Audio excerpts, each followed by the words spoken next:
السلام علیکم فرینڈس آج میں آپ کو اپنی زندگی کے ایک بہت ہی خاص اور روحانی رات کے سفر پر لے چل رہی ہوں۔ ایک ایسی رات جو مسجد الحرم کے سائے میں گزری۔ یہ صرف ایک رات نہیں تھی، یہ رات تھی سکون، صبر اور اللہ سے قربت کی۔ جیسے ہی رات ہوئی اور مسجد اور الحرم کی روشنیاں اور تیز ہو گئی، کعبہ شریف کا دیدار سچ کہوں تو الفاظ کم پر احساس بہت زیادہ گہرا تھا۔ ہزاروں لوگ، لاکھوں دعائیں اور بیچ میں اللہ کا گھر جہاں ہر دل اپنی کہانی لے کر آتا ہے۔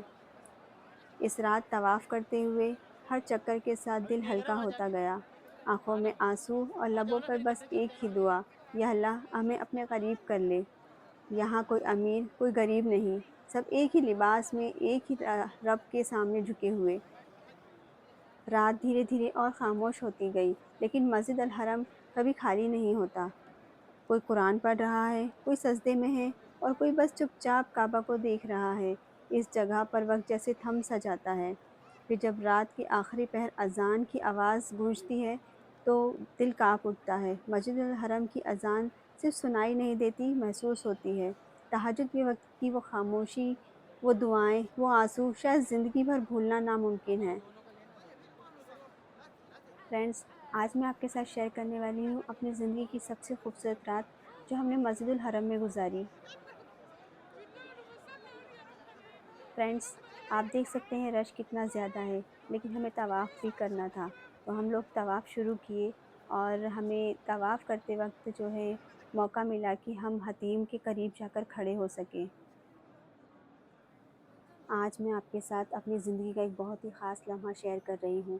مسجد الحرم میں حتیم کے بالکل قریب کھڑے ہونے کا موقع ملا، وہ جگہ جہاں کھڑے ہونا بھی ایک بہت بڑی رحمت لگتی ہے، کعبہ شریف کا حصہ اور دعاؤں کی قبولیت کی جگہ۔ جب میں وہاں کھڑی تھی، دل زور سے دھڑک رہا تھا اور آنکھوں سے آنسو خود بخود بہہ رہے تھے۔ اس بھیڑ کے بیچ بھی ایک الگ سی خاموشی محسوس ہوتی ہے، نہ دنیا کی سوچ، نہ کل کی فکر، بس اللہ اور میں۔ وہ لمحہ شاید زندگی کے سب سے قیمتی لمحوں میں سے ایک تھا۔ ہر کسی کو یہ موقع نہیں ملتا، لیکن جب ملتا ہے تو دل بدل جاتا ہے۔ حتیم کے قریب کھڑے ہو کر سمجھ آتا ہے کہ اللہ کتنا رحمان اور رحیم ہے۔ میری دعا ہے کہ اللہ ہر کسی کو حتیم کے قریب کھڑے ہونے کا موقع دے، اور جب آپ وہاں جائیں تو صرف مانگیں ہی نہیں، شکر بھی ادا کریں۔ اگر آپ کو یہ لمحہ محسوس ہوا ہو تو ویڈیو کو لائک کریں، شیئر کریں اور چینل کو سبسکرائب ضرور کریں۔ آج مجھے باب کعبہ کے بالکل قریب کھڑے ہونے کا موقع ملا، وہ دروازہ جس کے سامنے کھڑے ہو کر دل کی ساری تکلیفیں خاموش ہو جاتی ہیں۔ اس پر نہ میں کچھ بول پائی نہ کچھ مانگ پائی، بس آنکھوں سے آنسو بہتے رہے۔ باب کعبہ دیکھ کر مجھے کچھ سمجھ ہی نہیں آیا کہ میں کیا دعا مانگوں، بس آنکھوں سے آنسو بہتے رہے۔ اور یہ باب کعبہ کا اتنا قریب سے میں پہلی بار ہے یہاں پر پہنچ پائی ہوں۔ بھیڑ اتنی زیادہ رہتی ہے کہ اتنا قریب آنا مشکل ہو جاتا ہے، لیکن یہ فرسٹ ٹائم میں یہاں پر آئی ہوں اتنی قریب باب کعبہ کے۔ باب کعبہ کے پاس انسان اپنی کمزوری، ہر درد، ہر ادھوری دعا اللہ کے حوالے کر دیتا ہے۔ وہ صرف ایک دروازہ نہیں، رحمت کا راستہ ہے۔ میری دعا ہے کہ اللہ ہر اس دل کو یہاں تک لے آئے جو ٹوٹا ہوا ہو۔ باب کعبہ سونے سے بنا ہوا ہے، یہ زمین سے تھوڑا اونچا ہوتا ہے۔ اس دروازے کو صرف خاص موقعوں پر ہی کھولا جاتا ہے۔ اس پر قرآنی آیت اور خوبصورت نقاشی ہوتی ہے۔ عام طور پر لوگ باب کعبہ کے سامنے دعا کرتے ہیں کیونکہ یہ جگہ بہت ہی برکت والی جگہ ہے۔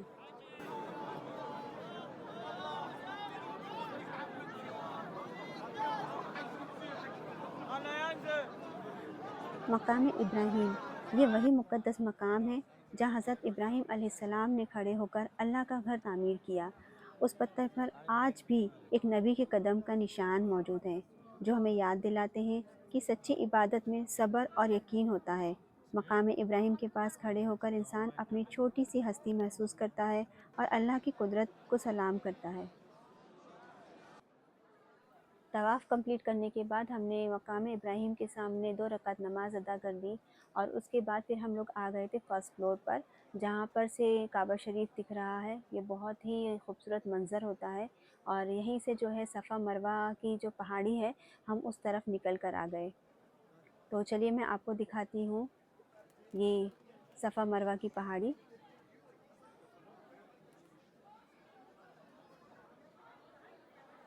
ہم یہاں صفا پہاڑی کی اور آئے، میں آپ کو دکھاتی ہوں، یہ صفا پہاڑی ہے۔ آپ نے سنا ہوگا حضرت حاضرہ علیہ السلام کا واقعہ، جو کہ ان دو پہاڑی صفا اور مروہ کے بیچ انہوں نے دوڑ لگائی تھی پانی کی تلاش میں، تو یہ وہی پہاڑی ہے صفا۔ ہمیں جو ہے فرسٹ فلور پر ہی رکنا تھا، تو اسی لیے ہم لوگ مروہ پہاڑی تک نہیں گئے، ہم صفا پہاڑی پر ہی یہاں پر آئے تھے، اور اس کے بعد پھر ہم لوگ جگہ دیکھ کر یہاں پر رک گئے تھے اپنی عبادت کرنے کے لیے۔ تو فرینڈس یہ دیکھیے، یہ صفا پہاڑی ہے۔ فرینڈس آپ دیکھ سکتے ہیں یہ صفا پہاڑی ہے، اور صفا اور مروہ دو پہاڑیوں کے نام ہیں جن کے بیچ حضرت حاضرہ علیہ السلام نے پانی کی تلاش کے لیے دوڑ لگائی تھی۔ ان کا یہ عمل اللہ تعالیٰ کو اتنا پسند آیا کہ اللہ تعالیٰ نے ان کے اس عمل کو حج اور عمرے کا ارکان بنا دیا۔ ہم لوگ فرسٹ فلور پر یہیں رکنے والے تھے، اس لیے ہم مروہ پہاڑی تک نہیں گئے، لیکن انشاءاللہ اس کا بھی ویڈیو میں آپ کو ضرور دکھاؤں گی، تو آپ میری چینل کو سبسکرائب ضرور کر لیجئے۔ ہم لوگ یہیں پر فرسٹ فلور پر رک گئے تھے۔ ہم یہاں دیکھیے، آپ جو لیڈیز ہیں ان کو یہاں پر آرام کرنے کے لیے جگہ مل گئی تھی، تو ہم لوگ بھی بس یہیں پر رک گئے تھے، اور یہاں سے کعبہ بہت ہی خوبصورت دکھ رہا تھا۔ فرسٹ فلور پر جن لوگوں کو ویل چیئر سے طواف کرنا ہے وہ لوگ فرسٹ فلور پر آ کر یہاں ویل چیئر سے طواف کر سکتے ہیں۔ تو فرینڈس بس ہم لوگ تہجد کی اذان کا انتظار کر رہے ہیں۔ تہجد کی نماز ادا کرنے کے بعد بہت ساری دعائیں مانگنی ہیں۔ آپ دیکھ سکتے ہیں سامنے وضو کرنے کے لیے بھی یہاں پر واش بیسن جیسا بنا ہوا ہے۔ اگر یہاں پر آپ رکتے ہیں لیڈیز نائٹ میں، تو یہاں پر آپ وضو کر سکتے ہیں۔ رات گہری ہوتی جا رہی تھی اور مسجد الحرم کی روشنیاں چمک رہی تھیں۔ اس رات کا سب سے خوبصورت لمحہ وہ ہوتا ہے جب ہر دل تہجد کی اذان کا انتظار کرتا ہے۔ پھر اچانک اذان کی وہ پہلی صدا، اللہ اکبر، رونگٹے کھڑے ہو جاتے ہیں۔ تہجد کی اذان صرف آواز نہیں ہوتی، یہ اللہ کا بلاوا ہوتا ہے۔ میری دعا ہے کہ اللہ ہم سب کو اس پکار پر اٹھنے اور سجدہ کرنے کی توفیق دے، آمین۔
تہجد کی اذان کے بعد سبھی لوگوں نے تہجد کی نماز ادا کی اور یہاں پر بیٹھ کر کعبے کے سامنے سبھی نے بہت دعائیں کری، ہم نے بھی بہت دعائیں کری۔ کہتے ہیں نا کہ رات کے آخری پہر میں دعائیں قبول ہوتی ہیں، تو بس وہی جو لمحہ تھا دعائیں مانگنے کا، ہم لوگوں نے بھی بیٹھ کر بہت دعائیں کی۔ اللہ تعالیٰ آپ سب کو بھی کعبے کی زیارت نصیب فرمائے، آمین۔ فجر کی اذان کو تھوڑا وقت تھا، تو اس وقت میں سبھی لوگوں نے اپنی اپنی طرح سے عبادت شروع کر دی۔ کچھ لوگ قرآن پڑھ رہے تھے، کچھ بیٹھ کے دعائیں مانگ رہے تھے، کچھ تسبیح کر رہے تھے۔ یہاں کعبے کے سامنے بیٹھنا ایک بہت ہی رحمت بھرا منظر ہوتا ہے۔ بس تھوڑی دیر میں فجر کی اذان ہو جائے گی۔ فجر کی نماز کے بعد میں یہاں پر بہت سارے لوگ آرام کرنے لگے تھے، کیونکہ وہ رات بھر کے جاگے ہوئے تھے۔ فرینڈس، آپ دیکھ سکتے ہیں یہاں پر قرآن ریک پر کتنے ڈھیر سارے قرآن ہوتے ہیں۔ اگر آپ فجر کے بعد میں قرآن کی تلاوت کرنا چاہتے ہیں تو آپ یہاں رک کر قرآن کی تلاوت بھی کر سکتے ہیں۔ ہم لوگ بھی رات بھر کے جاگے ہوئے تھے، اس لیے ہم تھوڑی دیر ریسٹ کرنے کے بعد ہم لوگ باہر نکل آئے اور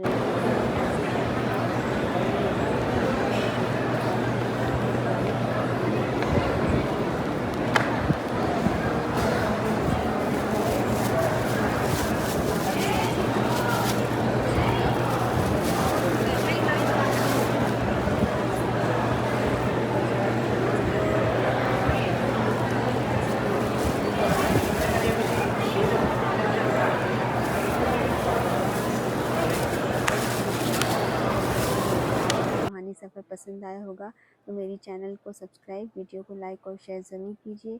انشاءاللہ پھر ملیں گے ایک نئے سفر کے ساتھ۔ تب تک مجھے اور میری پوری فیملی کو دعاؤں میں یاد رکھیے۔ السلام علیکم۔